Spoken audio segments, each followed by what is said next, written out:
So there's a show, a dear sister Starshine said, Christina, you got to watch this. There's, because evidently there was a guy in there that talks a lot about the kinds of things that we do in Lifebody, the work that we're doing in Lifebody. And the further into the episode she gets, the more it's, he touches on these pieces that we work with, especially the part about empowering ourselves through dream time, the grid work, the transmission work, all that stuff. And this is a show called Truth Seeker, and it's hosted by Elizabeth Howe, who's been in the disclosure field for decades and decades. And this is a show that's on Gaia TV. I'm only a couple of episodes in, but she said something so poignant, so poignant, because this is what I see really making a crack within the control systems within that collective field. It's making that crack so people can see the bigger picture. They can see beyond those blinders into a more expanded nesting doll.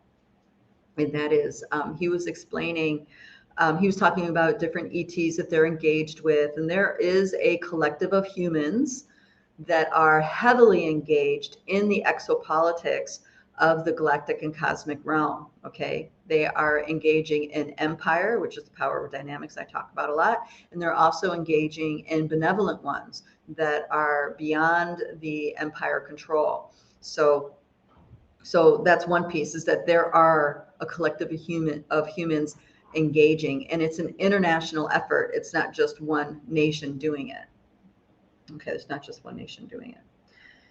And these beings, you have to be able to meet them in their frequency in order to communicate, which means a lot of the what some might call the shadow government, there's a deep state, that kind of stuff.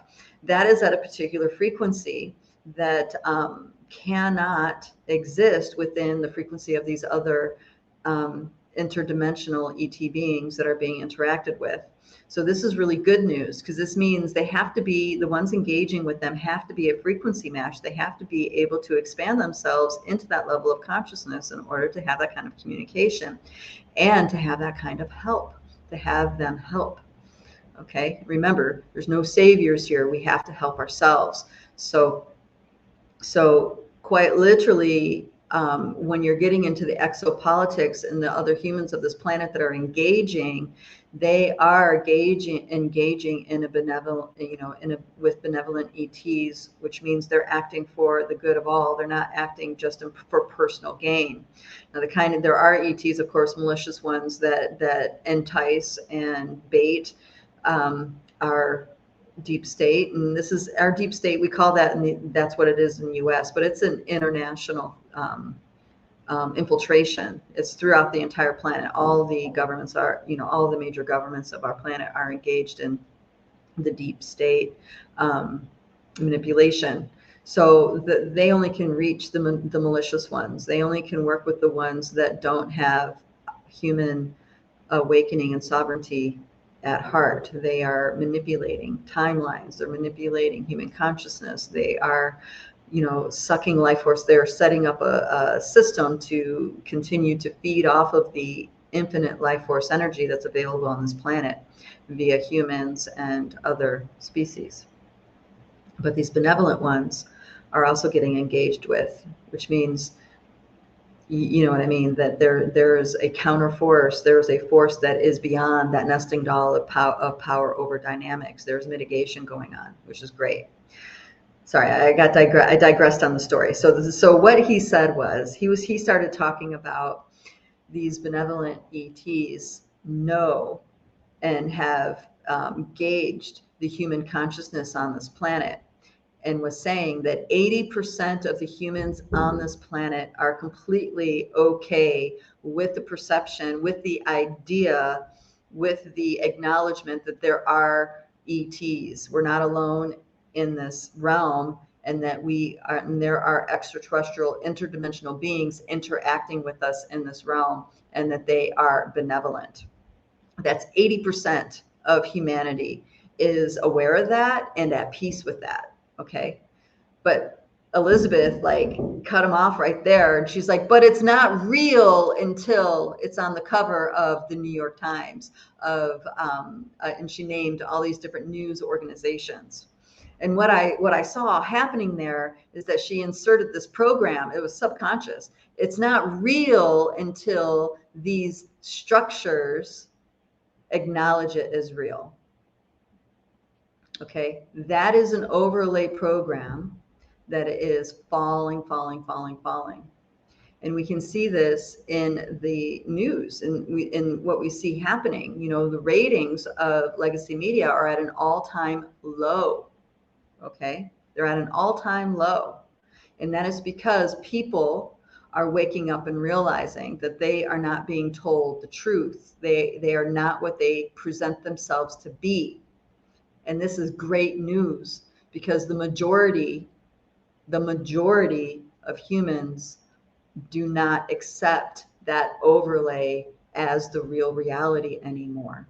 You see what I mean? So this is a moment to celebrate. She was injecting that because that's the program. That is what humans believed at a collective level for a very, very long time, especially in the West. You know, ever since World War II, you know, we were glued to the news. We relied on the news. We trusted our news reporters that they had the best interest at heart and they truly were seeking truth and were reporting it, which many were.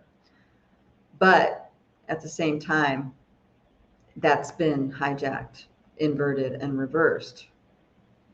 And I mean, that goes as far back to the crack epidemic that happened here in the United States. Mr. Webb, I can't remember his first name. He was a reporter that found out that the CIA was behind all of the cocaine traffic coming into coming into the United States and cutting it with other things and turning it into crack so it was more affordable. It was all an effort to hijack the inner city, the African American populations. It was meant to undermine their society. That was front page news, guys. I think this was in the 80s. Front page news. Okay, truth was still being able to be spoken through our news media, but then it all got hijacked. It all got spun around, and he eventually, I mean, he had death threats. He had to go into hiding. All this stuff. He didn't stop working, but he did eventually get canceled out and snuffed out. So this falling away of having certain kinds of integrity with being in integrity with the ideas that we had about it has been going on for several decades. And now it's tatters. It's tatters. I saw the news about the fire in Maui, right? Which is very significant, guys, on an interdimensional level. Very, very significant.